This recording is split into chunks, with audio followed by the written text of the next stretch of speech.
You're listening to The Justin Herman Show, where every episode he has conversations with interesting people. Here is your host, Justin Herman.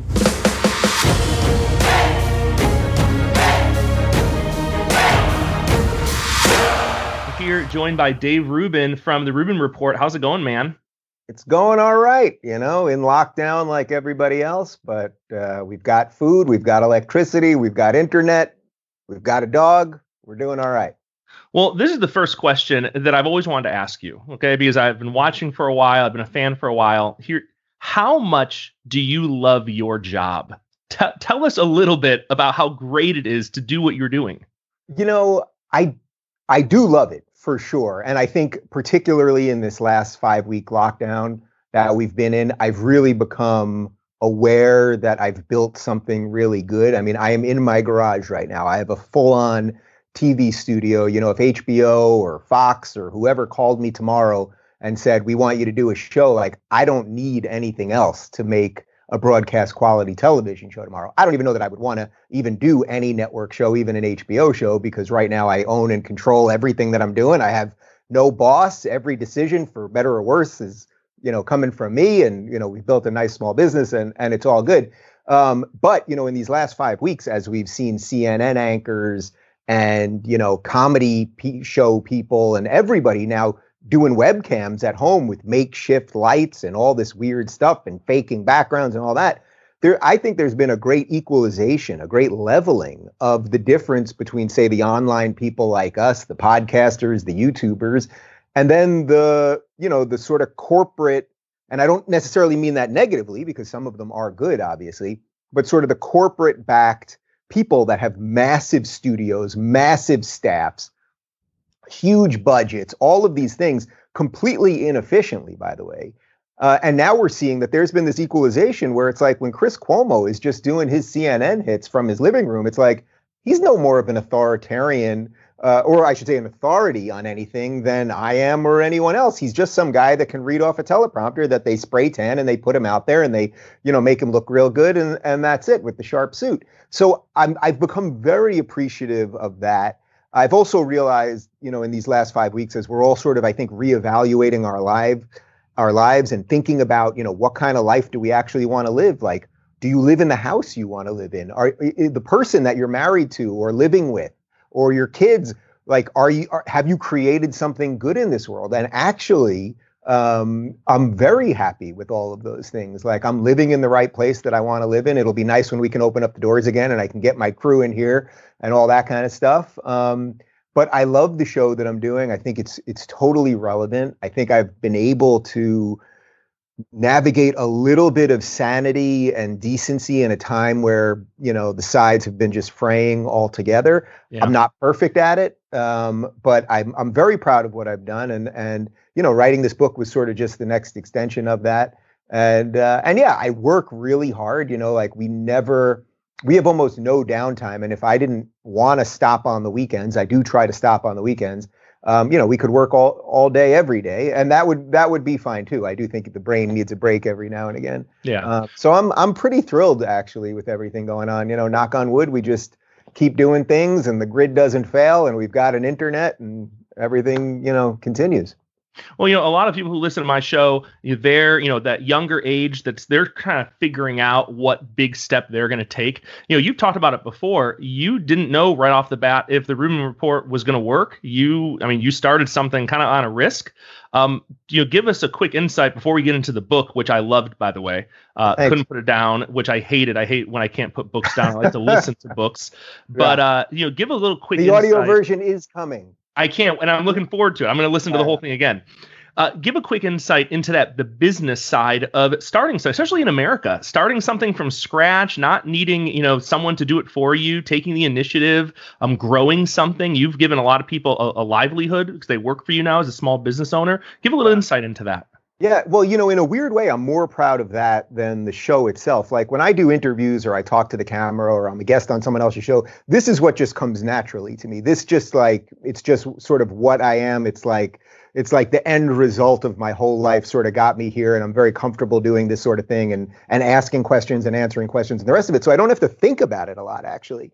The other part where along the road, as things changed, when I decided to leave the Young Turks and we went for just a month or two to a startup called Riot, which was actually really interesting, but then we quickly realized we wanted to do more topical stuff. They were doing more 3D VR stuff, so we left there. Then I went to Aura TV, which is Larry King's startup. We did about 6 months there, and the show really exploded there. And then quickly I realized, whoa, I'm bigger than the network, which in many ways, that kind of sounds good. Like, oh, you're doing good stuff. Like, that's great. But in many ways, if you're on a network, you don't want to be bigger than the network, because then you're kind of dragging the network behind you. You want the network to be bigger so that they can help you grow. And I left there totally amicably, but I decided we can do this on our own. And that which was in, I think that was around May of 2014, something like that. I might be getting the date slightly off. When we decided to go on Patreon and become fan funded, it was a total risk. I mean, I took my director and my producer with me. We all quit our jobs, lost our health insurance. We plotted out for about a week or two how we would do this Patreon thing, go fan funded. And the night before we launched, that Sunday night, I said to the two of them, I was like, look, I may have just screwed all of us. I have no idea what's going to happen tomorrow morning. And then we launched it, the Patreon page at about 8 a.m. And by the way, Patreon is now sort of ubiquitous. Tons of people use it. I think there's a lot of reasons not to use it, and which is why I've created locals.com. That's sort of a separate thing at the moment. But we didn't know, could a political show or a talk show even survive on Patreon, because it was mostly for gamers and artists and things like that. And we were really the first one to foray into that. And within 15 minutes of launching it, we realized we were going to be okay, because we had a couple $1,000. We knew that could get us over the hump. And eventually we got up to something like 30 grand a month, and then we could start growing the company. And then from there, we rented a studio for a couple months in a third location. And then finally, I was able to, after taking out another loan, actually 2 loans, I was able to get this house. And we walked in, we saw high ceilings in the garage, and I was like, all right, well, we can hang a professional lighting grid, and this is it. And now we own and operate everything we do. I have no debt. I mean, I have a mortgage and a car payment, but the business has no debt. We pay all of our employees pretty well. We do full benefits for everybody and their dependents, 100% of health insurance. And that really is what I'm proud of, because that's an extension of the ideas that I talk about on the show. You know what I mean? My limited government, low tax stuff. It's like, it's a very simple thing. If you tax people less, they will have more money to do with whatever they see fit. So as a business owner, I've been able to expand. Even in the middle of this coronavirus, when people are being laid off and fired and furloughed and all that, we hired a new associate producer in the middle of it. We've bought a ton of new equipment because my director now directs remotely. We had to buy a satellite for our roof so we could get special internet that's just between us and the provider, because Spectrum here was being overloaded. These things are not cheap, but fortunately we've built a functional business and can do it quite well. And so that really is what I'm proud of. But to specifically answer your question, yeah, you got to take risks, but you don't just take a risk going, day one, I feel something crazy, I've got to do something, and then just do it on day 2. You have to really think about not only what are the risks, what are the rewards? Is this something that can be done in 3 days, or is this something that I need a 6-month plan for, or the rest of it? You have to think about your life, I think, in a full sort of holistic way. And I've tried to do that. I do it a little more methodically now that there's more to lose. But, part of the beauty of being young is you just kind of do things and hope they work. And when they do, it's good. And when they don't, you get to reevaluate them. Well, I actually want to start with talking about the book, where I also want to end the book talking about the mentor chapter, which I absolutely loved. During that whole process of getting everything started, what was the interaction between you and the mentors who were, kind of more active in your life at that point that helped get this whole thing started for you? Yeah, that's actually a great question, because, in the book, as you know, I talk about Jordan Peterson being my mentor. And in many ways, it was sort of an accidental mentorship, because we were touring together and I just happened to learn along the way. It wasn't as if we sat down and it was like, oh, I can teach you these things. You know what I mean? It wasn't like, Palpatine and Anakin Skywalker, like, let me lead you down the path. In that case, not a great path. The unnatural ways of the Force. The unnatural ways of the Force. Yeah, you're not going to learn that from a Jedi. So I would say before Jordan. So when you're asking me about when I was really realizing that I had to make these moves, and also that I was really having my political awakening and realizing that a lot of the ideas that I held previously were not the right ideas, and I was opening a world into a new set of ideas.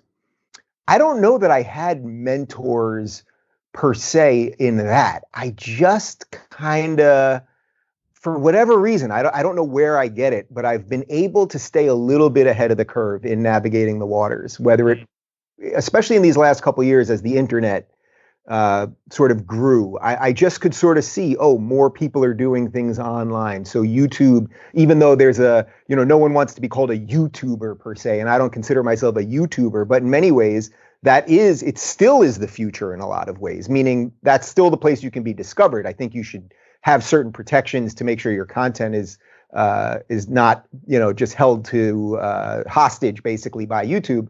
But I was able to just navigate the waters because I sort of just listened to my inner voice. So I don't think I had, like, it wasn't like there was someone that had a show that was sort of doing something like me that I was like, oh, that's the behavior that I have to model. I didn't really have that. If you remember, it's kind of funny because now 5 years later, it's like there are a million long form talk shows. There are a gajillion podcasts and the rest of it. When I started doing the long form talk show, I certainly didn't invent the format, right? Larry King did it for a long time, and Tom Snyder used to do it, and all sorts of shows did it over the ages, right? But it had disappeared. And not only had it disappeared, but everything was becoming, if you remember, Vine was the 6-second videos, and it was Snapchat and Instagram and all of these other things. And we were still at a nascent stage where now everyone kind of hates Facebook, but everyone kind of liked Facebook back then, but we didn't even know what it was or what it was going to become. And I was able to just be like, all right, well, here are the tools that currently exist. And what is it that I want to do? So when I started the Rubin Report, as you know it, the interview show in September of 2015, my first interview with Sam Harris, I wanted to clean up a lot of the misconceptions about him, because here was a guy who I saw constantly mainstream media and online media would lie about. They would pretend they had a position that he held and then write articles about it, but it was not his position. So I thought, well, let's do a hour plus interview. Let's ask him the specific questions. That way, when he gets attacked, he can just tweet out, well, here's the 5-minute answer, instead of having to constantly defend himself. And when we finished that interview, that's when I realized that was the show I wanted to do, because it truly felt important and worthwhile to me. So when I got that gig with Aura, that was my first show on Aura TV, I was not hired to do an interview show. I was hired to continue something like the Rubin Report that I was doing on the Young Turks, which was more like The View Hot Topics with a couple comedians and actors kind of thing. Yeah. But immediately I said, we finished that interview. I said, that's what I want to do. And thankfully, a guy by the name of John Houseman, who is the CEO over there, the CEO, I should say, and Larry King, they had no problem with it. And the rest is history. At the very beginning of your book, you share the Young Turk story and how that kind of started the whole awakening. I remember for me in 2016, I was working in a church, doesn't matter what church, but right after the election, we came into work the next day, had a big pastors meeting, and I thought this is a great day, man. Our guy kind of won. I don't want him to mentor my kids or give me marriage advice, but he represents the kind of the things that I believe in. And I was shocked. Everyone was emotional. They were sad, and I didn't get it. And they were really bummed that Hillary didn't break the glass ceiling, and that we did, that we have a racist in the White House now. And I didn't agree with any of those things. And it was the first time where I took a step back and was shocked at what I was experiencing. You share a similar story at the beginning of your book. I'd love for you to unpack it as we get into kind of some of the big topics of your book that I just absolutely loved. Yeah, well, I like the way you framed that question, actually, because in many ways, when people... Well, I watched the Rubin Report, so I know something about framing a question. So there you go. You know how to do it. But in many ways, when you talk about that from sort of a religious perspective, right, that people of faith came together the next day and you thought, oh, this is basically pretty good, and a lot of people saw it another way. I think part of that, and I talk about this more towards the end of the book in the mentor chapter, because Jordan has moved me on some of these things. I think part of the constant hysteria that we live with right now is because secularism on steroids, meaning that you believe in nothing other than what you feel on any given day, basically. You feel a certain way, so that's the way the world should exist. that's what we've been left with. That's what we have right now. And it's why, if you would have said to me, Dave, 5 years from now, you're going to be speaking at Liberty University in front of 14,000 evangelicals, and they're going to give you a standing ovation, and you're going to wander around campus, and it's going to be all great, even though you have some sort of philosophical and existential and political differences with them. I would have been like, that's crazy. That'll never happen.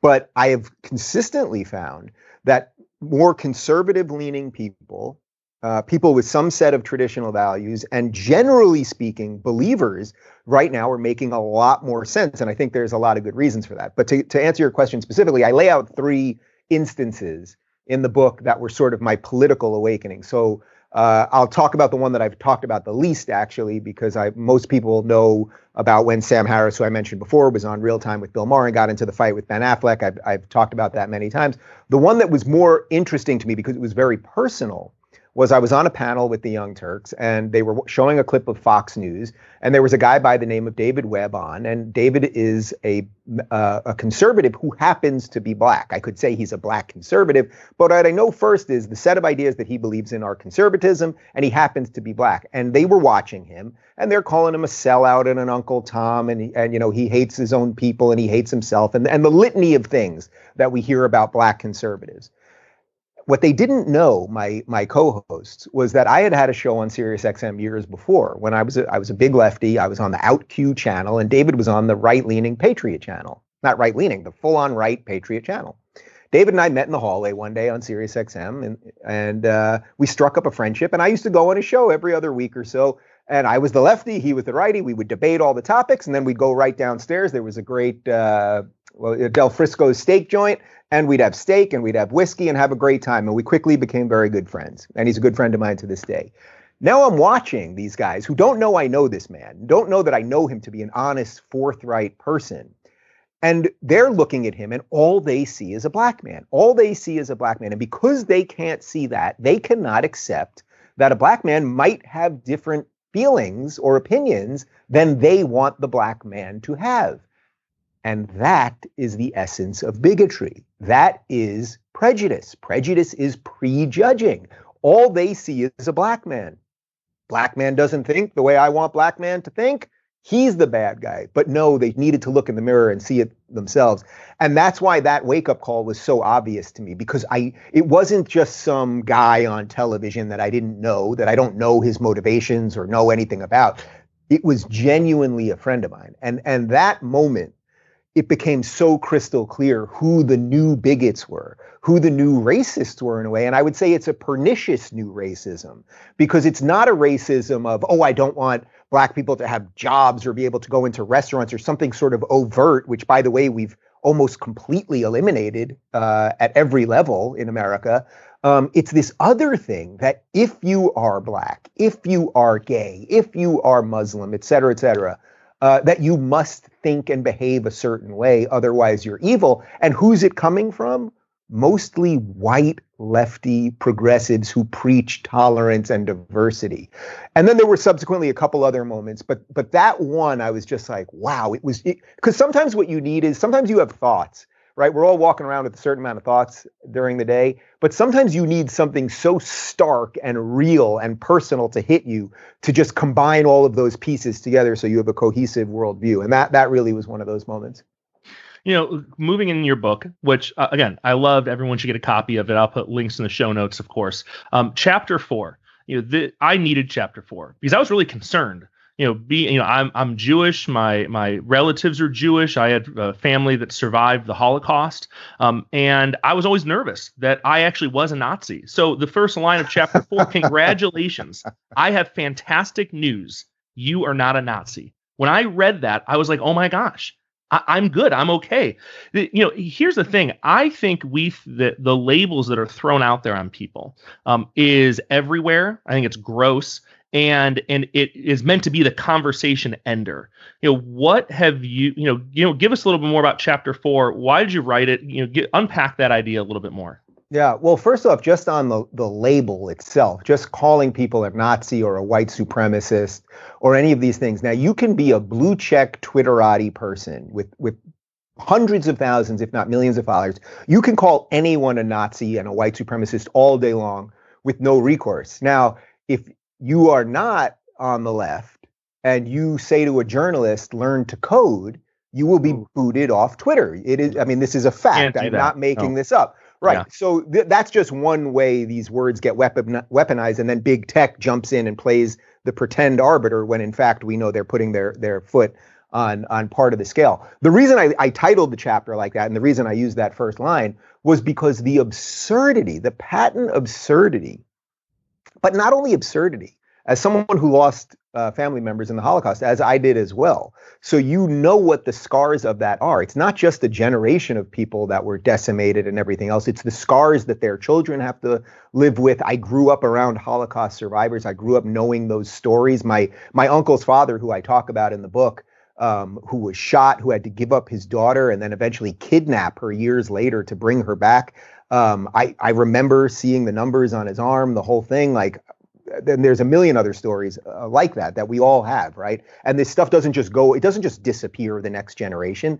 The wounds stick from generation to generation. So the same people who are constantly yelling at everybody else about cultural appropriation, they're the ones who use one of the darkest times in human history to apply it to people that they disagree with now. It's the worst form of cultural appropriation, but they don't see it that way. They see if you're a white kid that wears dreadlocks because you like Bob Marley, you've done something really wrong, but they can run around calling everybody Hitler and Nazis. So the reason I did it, and it was sort of tongue in cheek to have the title that way and the first line, was that I want people to really get over the absurdity of it. It is absolutely absurd. And again, and I say this in the book, I am not saying that there are no bigots and racists and white supremacists, and by the way, black supremacists and all sorts of things out there. There are bad people out there because bad ideas exist. But the only way you can get rid of bad ideas and bad people is by killing a lot of people. I'm not interested in doing that. So what I'm interested in doing is what I laid out in the book, which is creating laws that free people to live the lives that they want to live. It's as simple as that. You cannot legislate or litigate away bigotry. You can hope that over time, the good ideas of freedom, and by looking at an individual as just that, an individual, that bigotry and all of those things will disappear. But you simply cannot create a system. This is the giant flaw of the left. They want to create a perfect system where everyone will be equal, but it's against human nature because we are not perfect. So imperfect creatures cannot create a perfect system. And what I always liken this to is Thanos in the Marvel movies, right? What did Thanos want to do? He saw a universe with infinite resources, and he said, we're going to eat ourselves, basically. So no one will do what has to be done. I will do it. And what did he have to do? He had to wipe out half the universe to do it and think he was the good guy while doing it the entire time, which is why Thanos is such a compelling bad guy, actually. And that, sadly, is what the left, what the progressives are preaching, which is why over generations, every time socialism and communism come, it comes with the smiley face. We're going to help everybody. We're here for us, whoever us is. But what do you have to do? You got to kill a lot of people in the process. You used Venezuela as an example in the book. That's not, I know what's happening in Venezuela. I think everyone kind of knows about it now. It's been on the news. People have talked about it. And yet the conversation of socialism is still held up as, well, this is what we have to do in order to, so much legislation was trying to be fitted into this, even the current stimulus package, to meet those radical leftist ends. What's the recourse for us as we're just normal Americans trying to figure this whole thing out? And yet, even in a time of tragedy, nationally, they're still trying to kind of wiggle in their agenda. Yeah, well, politicians never let a crisis go to waste, right? So what happened here? We're in a true crisis. We're in a true pandemic. We're in something that is unprecedented. We've all been trapped in our houses for over a month right now. And by the way, as scary as this may be and as unpleasant as this may be and everything else, we're not on the streets killing each other. There hasn't been mass looting. There hasn't been mass violence at Costco. We're not hearing of people dying of starvation on the streets. So the system basically has worked. It's actually been quite miraculous if you think about it, that our supply chain continues to work. we're basically doing okay. And in many cases, I would say, individuals are now going above and beyond in whatever way they can. So like simple little things that I think tighten the bonds of humanity, which is right now, because we don't leave our houses that often. I walk my dog a couple of times a day, and there's a lot of other dog walkers out there. And I have met more of my neighbors in the past month than I have in the past 5 years. I know people by name now. People, the one thing that's a little sucky for me is that I'm obviously pretty private because I live and work here. And now a lot of people recognize me on the street, and they're like, "Oh, you do the show right over there. That's your place right there." And I'm always like, "Oh, well, we're kind of the other way, like something like that." But it's basically been good. We're finding ways. I've offered to help neighbors. We have a woman who's in her 70s over here. Her daughter lives a couple blocks away, but I knocked on her door and I kept my 6 feet, and I said, if you need some help, let me know. And I gave her my number. Somebody else, they had a dog that actually was 16 years old and really was at the end. And she had met me like a month ago, right before we had put down our other dog. And I had told her, if you ever get to that point, let me know, because we know somebody that can come to your house. So I gave her that, like little things that actually are the important part of being a social human, which is why I don't like the phrase social distancing, because we need to be social. Yeah. We need to do this. You're mapping your reality by some of the things I'm saying as I'm doing to you. Or as I should say, as you're doing to me. So we need that. So it's very important to realize that through all this, we haven't completely lost our minds. But that being said, the authoritarians that want to come in and use the stimulus for all their pet projects, like, the Kennedy Center, to get $25 million, where of course Nancy Pelosi sits on the board, and it has nothing to do with coronavirus. Or even worse, our mayor here, Eric Garcetti here in Los Angeles, who's telling us to snitch on neighbors if they're doing something that is untoward. What is these are deeply dangerous ideas. Snitches get riches. Usually get something, but now snitches get rewards. I think that's what he said in a news conference. Was it rewards or riches? One or the other, but yeah. Unbelievable comment by someone who's elected for everybody. It's an insane comment. The worst impulses that you could have as a human is to be walking around trying to find people that are doing something wrong. That's not to say if you're walking down the street and you see a group of thugs beating up an elderly woman that you don't call the police.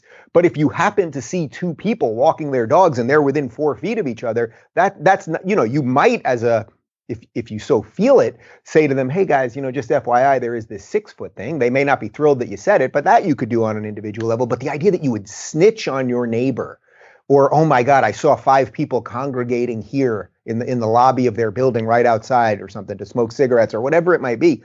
Whether all of that is right or wrong, or how important social distancing is, I'm not even debating that, actually. It's the impulse to suddenly turn us all against each other that is deeply, deeply dangerous. But unfortunately, this is, authoritarians see a crisis and they go, "Well, how can we be more authoritarian within that?" And that's what they do. Well, I mean, it's Ben Shapiro's talked about the social fabric, and if someone believes in the social fabric being important, then they'll absolutely hate your book. By the way, for those who believe the social fabric is important, of course those on that side of the government don't want that, because we don't need each other. We just need them. We just need them to solve our problems. We need them to kind of overlord our businesses and our economy. We don't need each other. That is a perfect segue to talk about Chapter 5, which is about facts and privilege. I'm a big fan of facts. I'm a big fan of, give me the data, show it to me. And you shared about how Larry Elder, and I didn't use the word, you used the word bludgeoned you in one of the first big, interviews you had with a conservative. So can you kind of talk about and unpack the need for facts, and maybe even what our current resistance is to the reality of facts, and kind of embracing this privilege language? Yeah.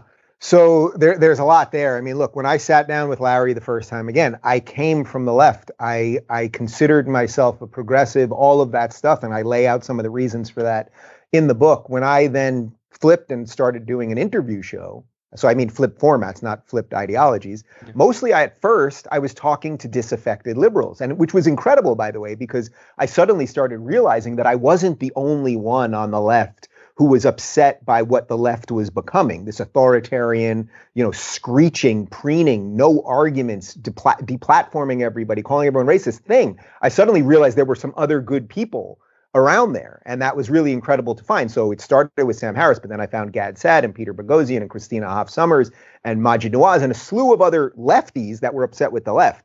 But the reason that the Larry Elder one was so interesting was because he was really the first sort of really born-bred conservative that I had on the show. And I went in, unfortunately, the way most lefties go into arguments, which is not really armed with anything other than sort of baseless accusations. So I start talking about systemic racism and I start talking about police brutality and all of these things. And you can watch it. I mean, it's an incredible moment, which, most people don't get to have their best and worst professional moment happen exactly at the same time. But I really view it that way. It was my worst moment because I, as an interviewer, was not ready to be punched back. And it's my best moment because I took the hits. And as I lay out in the book, when we finished that interview, we were still at Aura TV and I had a big team of producers and directors and PAs and whatever. And everyone was like, all right, well, we're going to cut that whole thing. And I was like, no, we have to leave that. Like, if we don't leave that, then I don't know what the hell I'm doing here. Like, we have to leave that because that was real and something shifted in me. So Larry basically bludgeoned me with statistics about police brutality and systemic racism, which does not exist, meaning that the system itself is not racist. It doesn't mean that there aren't individually racist people. And it really was a wake-up call for me. And I'm thrilled, actually, that so many other people were woken up at the exact same moment by seeing that clip. So, a few days later when I saw, people had chopped it and it was Larry Elder destroys Dave Rubin, blah, blah, blah. I was kind of like, ooh, that hurts. You don't want to see that. But then quickly I would go into the comment section. Not that I recommend anyone ever going into a YouTube comment section, but I would go into the comment section. And suddenly I saw all these people going, holy cow. I thought like Rubin did. And here he let it be on display. And I'm awake too now. I've gone from woke to awake. And that's a beautiful thing. So, I look back on that moment and the fact that, Larry and I are good friends now. He's been on the show a bunch of other times and he's been here for parties. And, we took a moment that in normal circumstances either would have been cut or would have just been used to pour gasoline on the fire. And I think because I was open enough to change, it became a nice catalyst moment for a lot of other people. So let's talk about that, what you just said. You were open enough to change. Because here's the thing, that experience is not a unique experience. There are a lot of people who have conversations with other really intelligent people who speak through the lens of facts, who will still walk away from that interaction and say, well, that person's just an idiot. They just don't know. Yeah. They're a racist and every other word will throw on them. And their opinion does not change at all. Your willingness to be open, where did that start? Where did that come from? From someone who's listening, who they've never been open to, they kind of have their opinion and it kind of is what they're not open to dialogue and conversation. What got you open to it? Yeah, well, first off, the impulse to be open and talk to people and say what you think and hear what other people think, that's what separates us from the animals, right? Like animals can't really do that. They can do a little bit of it. Two dogs meet on the street. They can play a little bit, get a sense of what the other one, one might be more aggressive, one's more passive. They can run around in circles for a while, snip each other's butts, and then get the hell out of there. What separates us as humans is that we are allowed to do this actually quite beautiful and exquisite intellectual dance with other people. So, as I said before, we can map and mirror what we think onto what someone else thinks, and then really figure out what is true and what is right. Really put that piece together, put that Rubik's Cube into some sort of order. A lot of people, I think, have become afraid of that, not because they really are afraid of it, but because they're afraid of the machine that will come after them if they have a particularly wrong opinion. So most people do want to think, and most people do want to share what they say. It's that they've been cowed into silence because of what we've talked before, because you're afraid if you put out some very basic opinion. I mean, a really great example of this is if you put out on Twitter, I'm for low taxes, there is a certain amount of people who will come back to you and say, you're racist. And you'll say, well, what do you mean I'm racist? I want you to keep more of what you earn and do what you want.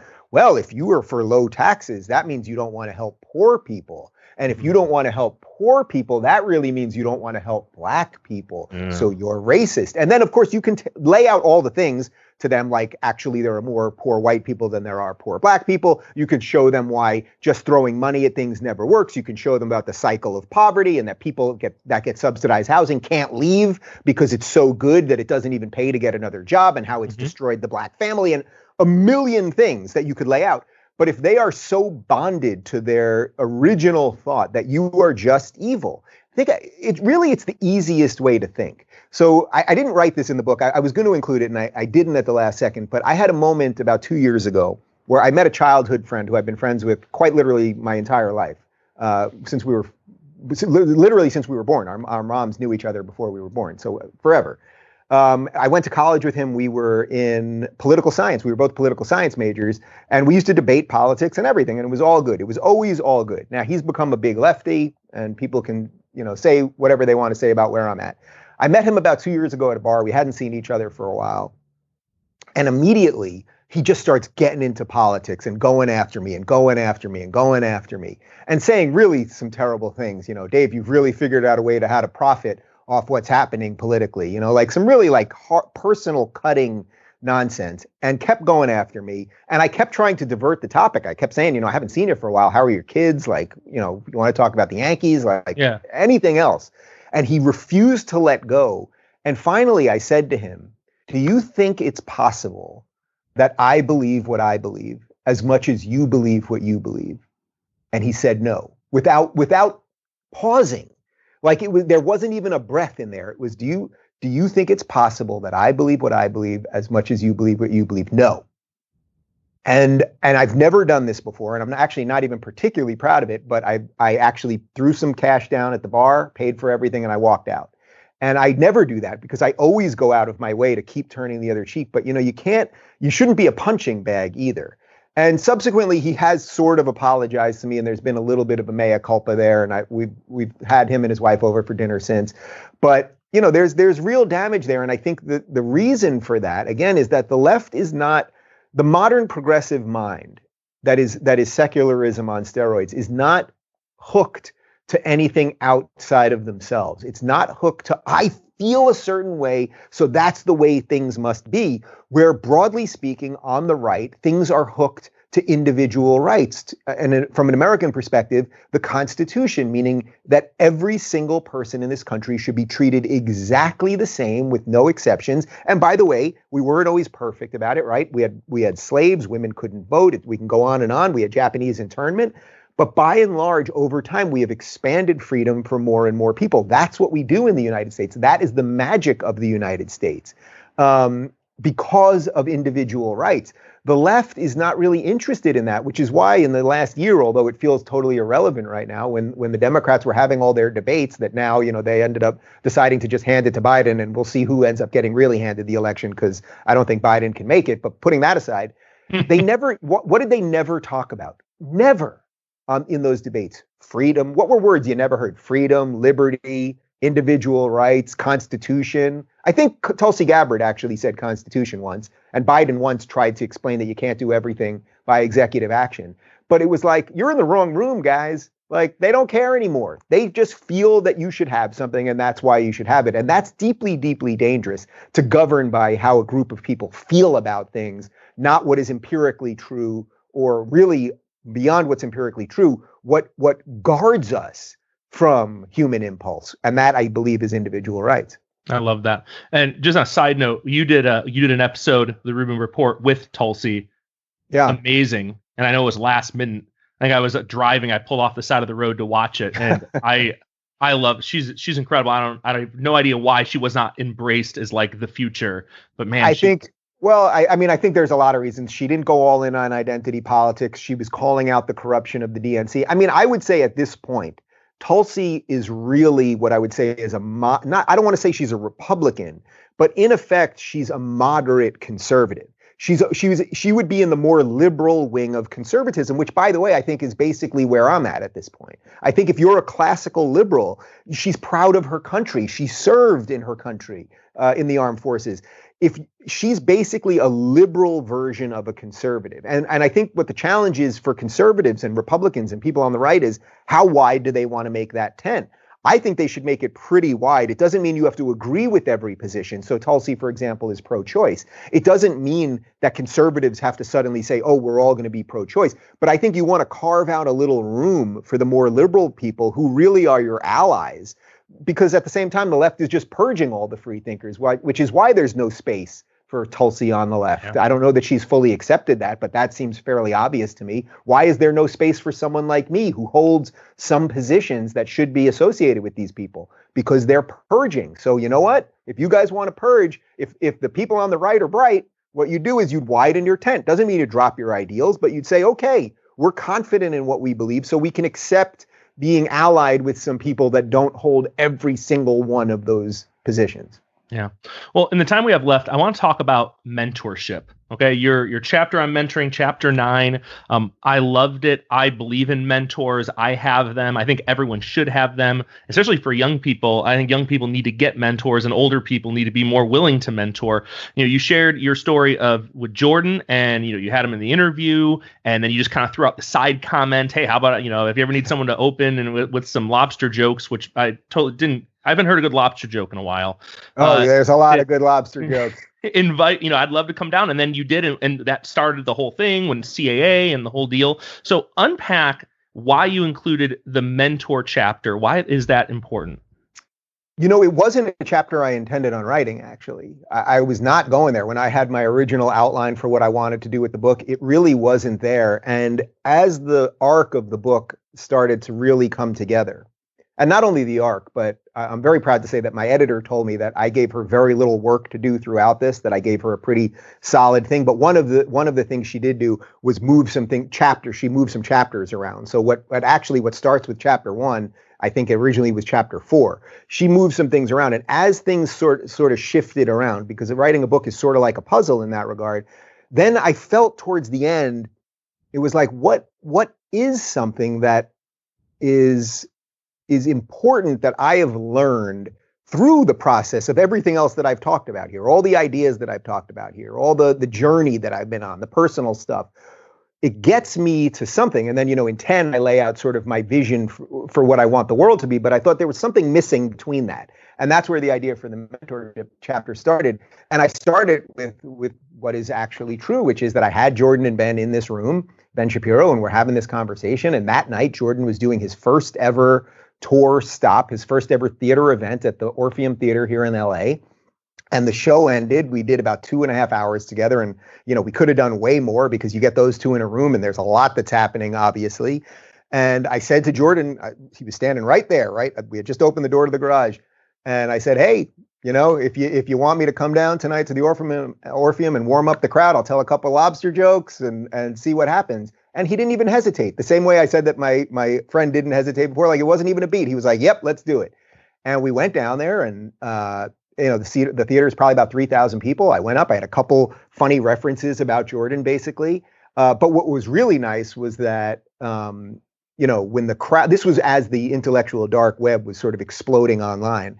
And when the PA announcer said, now welcome to the stage, the host of the Rubin Report, Dave Rubin, the crowd went bananas. And I had never experienced something like that before. I do this show and for many years I did stand up, but when I was doing stand up, it was like in New York, it was before anyone knew me. So, they give you a couple smattering, oh, here's Dave Rubin. It's like, here's anybody, you get some applause, whatever. But this, to be in a theater and suddenly go, whoa, first off, this theater's sold out. To listen to a psychologist from Canada talk about cleaning your room, like that's pretty bizarre. Mm-hmm. And then, whoa, these people all know me. And truly that moment, that set of applause, and then making some funny comments up there and bringing him on stage, it like electrified me. It nurtured what I had been doing. Like it poured water on some fertile ground to really start growing. And from that point, I met the agents, as you said, from CAA that night. They were like, do you have representation? I was like, I do. And they were like, well, we should talk anyway. And bang, we went from there. I mean, I think we signed the deal in like 2 days, and a year and a half later, Jordan and I had done 100+ stops. And I saw this incredible rise of a person, but related to the mentor question, it's not like this was set up like, oh, you guys are going to tour together, Jordan will impart some wisdom on you or something like that. It wasn't an arranged mentorship. Like it was never spoken of, nothing like that. I would say this version of a mentorship was more, I got to see someone doing the absolute best they could at the pinnacle of their life, I would say. And hopefully he will have other pinnacles along the way when he comes back, which he will. But I got to see someone really trying to tell people if you set yourself right, you can set the world right. And it wasn't just an idea. It was what he was doing. By setting his life right, he was then allowing other people to do it. And we saw, again, 100 plus stops with thousands of people at every stop. I think they sold over 6 million copies of the book. He truly changed the world because of the ideas he put forth. And I kept thinking along the way, man, if that doesn't affect me, not that I'm perfect, right? But like whatever personal stuff I was dealing with at the moment, whatever demons I was still fighting, whatever that is, if I can't plow through that right now, maybe I never can plow through it. And I think that really did help crystallize a lot of my beliefs and set me at least on the right path. And when you're on the right path, it doesn't mean you're doing everything right all the time, right? Like if there's, I think there's many paths you can take, but if there's broadly a good path, the right path for your life and the wrong path, we all sometimes accidentally or maybe intentionally or self-sabotage to the wrong one. But when you're on the right one, it doesn't mean that you're just doing everything right all the time, every second. You're still going to be deviating. Sometimes, I find when I'm really in the flow, when I'm really doing what I'm supposed to be doing and all that, and I'm sort of in a little bit of that position right now, I find that, a period of time will go by where I'll be like, it'll be 3 weeks later and I'll be like, whoa, I haven't really been thinking about any of the negative shit or any of the other stuff. I've been kind of acting right. The time actually changes, where when you're doing things wrong, it just cascades across your life and your relationships and all that. But again, it doesn't mean that you're always going to do everything right along the way. But he did help instill some of that stuff to me. And in many ways, it was happenstance more than intentional. You shared in a different interview about when you found out you were going to write the book and you were with Jordan, or it was after you saw Jordan, and his reaction was one of excitement and affirmation and encouragement. Speak quickly to that relational side of what makes mentorship good. Yeah, well, one of Jordan's rules is find friends that are happy for you, in effect. I'm butchering it slightly, but basically that's the idea, that when you tell someone good news, they're actually happy for you. Yeah. We were in, not Stockholm, we were in Oslo when I got the call about the book. So I'm in, Jordan's in his dressing room, I'm in my dressing room. I walk into Jordan's dressing room. I was thrilled. I wasn't even trying to get a book deal, but suddenly there were all these opportunities. And I said to my agent, just let's see what happens. He calls me. He says, I think we got a pretty decent deal here. And within a second, I took the deal. And I walk into Jordan's dressing room. The show's about to start. And we did 2 shows, I think, in Oslo. And they were the 2 biggest audiences that we had done to that point. The one bigger show I think we did was the biggest crowd was in Melbourne, Australia. But at that point, it had been the 2 biggest shows that we had done. We're 5 minutes from going on. I walk into his dressing room. He's sitting in front of the mirror. He's putting his mic in his ear, and he's in a swivel chair, and his wife's there too. And I said, Jordan, I got great news. I just got a book deal. And I told him a little bit of the specifics. And without hesitating, again, without that moment of hesitation, he slapped his hands in a row. He spun around in his chair and had this huge smile. And he got up and he hugged me, and his wife Tammy hugged me. And he said all these things about how I'm an important voice and blah, blah, blah, blah, blah. And, if I need any help. And then, by the way, he immediately offered to write the foreword for the book. And the one unfortunate piece is then subsequently, because of everything he's been through for the past year, which, as I said, he will get out of, and I've seen him, and trust me, this man will be back. He unfortunately wasn't able to write the foreword because he had to even delay his own book. But he did write a really nice blurb on the cover of Don't Burn This Book and on the back. But again, it was an example of this guy doesn't just preach those 12 rules. I've got the book right here. That's what I'm pointing to. He's actually living them. Here was a man. He was happy for me when I got some good news. And I will tell you this, which I haven't said publicly before. There was another member of my crew, sort of my online crew. I won't throw anyone specifically under the bus, who the next day I told about the deal. And it was very obvious that he was not happy for me because in his own way, he was jealous. And it's like, that does say something about character. So, yeah. Gosh, it's so good. Dave, it has been such a gift to talk with you. Your incredible interview. Obviously, the book is incredible. Links will be in the show notes. People can go check that out. Is there any last words of wisdom before we go for all my my listeners and watchers out there? Well, I would say just for you and your listeners and everybody, I mean, it's just do what you think is right in your life. It doesn't mean you're always going to do the best thing, but I think that we all have an internal compass that basically can govern how we live in a good way. And that doesn't mean ignore the world, ignore what anyone else is going to tell you, any of those things. But I think that Jordan's basic premise of clean your room, fix your life first, the best you can, and then go out and fix the world. And I think we have too many people these days that do it backwards. Their lives are out of control, so then they try to sort of control the world because of that. And I think if you fix yourself first, you actually can fix the world. And I guess maybe I know it because all I ever did, the only reason you're talking to me right now, was because I started saying what I think. And then suddenly people were like, oh, that guy's saying what he thinks. And I think if more people do that, if the world starts doing that, and then I become more irrelevant because it's not needed, that will be a perfect ending to this story. I will gladly take that ending. Man, that's so great. Thank you so much, Dave. Yeah, it's been a pleasure talking to you.